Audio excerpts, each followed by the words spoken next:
Bismillahirrahmanirrahim. Assalamualaikum warahmatullahi wabarakatuh. Eh, Kami dari kelompok 12 yang beranggotakan Fikri Somajaki Sidik dan Denny Husnul Khuluq ingin menyampaikan presentasi makalah kami yang berjudul Perdebatan Firqah-Firqah Islam tentang Sifat-Sifat Tuhan. Di sini ada pendapat aliran-aliran kalam mengenai sifat-sifat Tuhan. Di antara lain, yang pertama adalah Mu'tazilah. Jadi menurut Mu'tazilah, Tuhan itu esa, tidak mempunyai sifat-sifat sebagaimana pendapat golongan lain. Apa yang dipandang sifat dalam pendapat golongan bagi Mu'tazilah tidak lain adalah zat Allah sendiri. Kaum Mu'tazilah mencoba menyelesaikan persoalan ini dengan mengatakan bahwa Tuhan tidak mempunyai sifat. Definisi mereka tentang Tuhan sebagaimana dijelaskan oleh Al-Asy'ari bersifat negatif. Tuhan tidak mempunyai pengetahuan, tidak mempunyai kekuasaan, tidak mempunyai hajat dan sebagainya.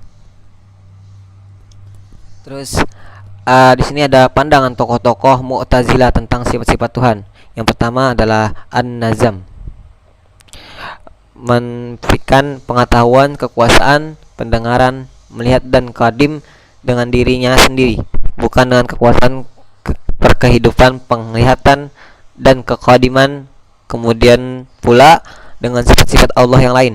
An-Nazam mengatakan bahwa jika ditetapkan Allah itu adalah zat yang tahu, berkuasa hidup, mendengar, melihat, dan qadim, yang ditetapkan sebenarnya adalah zatnya, bukan sifatnya. Yang kedua, menurut Abu Al-Huzail, esensi pengetahuan Allah adalah Allah sendiri. Demikian pula kekuasaan pendengaran, penglihatan, dan kebijaksanaan dan sifat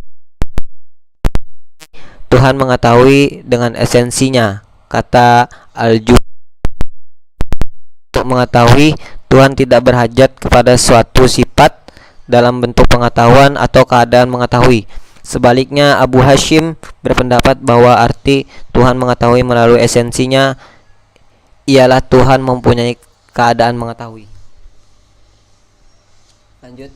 Yang kedua adalah yang B, Asy'ariyah. Kaum Asy'ariyah berlawanan dengan Mu'tazilah di atas.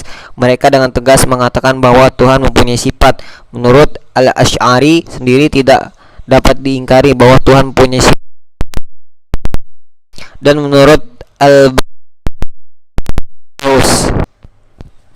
menurut Al-Baghdadi terdapat konsensus di kalangan kaum Asy'ariyah bahwa daya pengetahuan, hayat, kemauan, pendengaran, penglihatan, dan sabda Tuhan adalah kekal. Asy'ari berdasarkan pendapatnya kepada apa yang dilihatnya pada manusia dan sifatnya, atau dengan sebutan lain, Asy'ariyah mengharuskan berlakunya soal-soal kemanusiaan pada Tuhan, atau mengharuskan berlakunya hukum yang berlaku pada alam lahir dan alam gaib.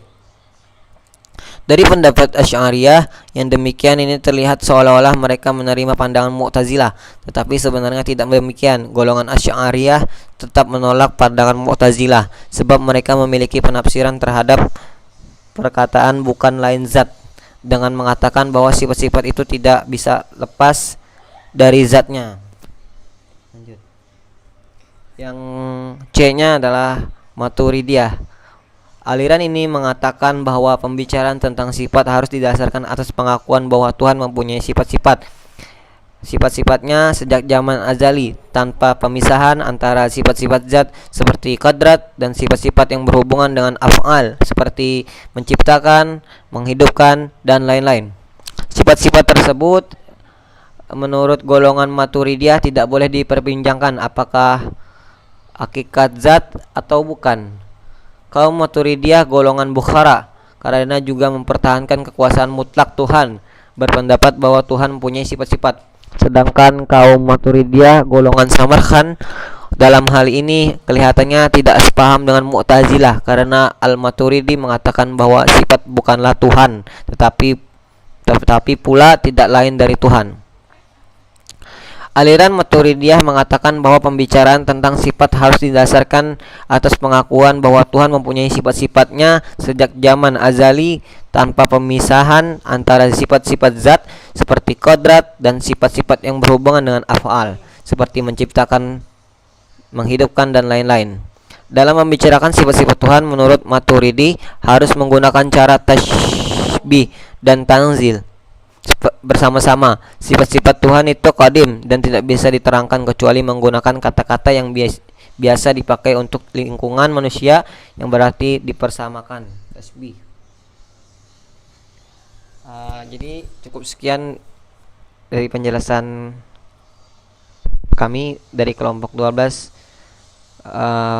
Mohon maaf jika ada kesalahan kata. Wabillahi taufiq wal hidayah. Wassalamualaikum warahmatullahi wabarakatuh.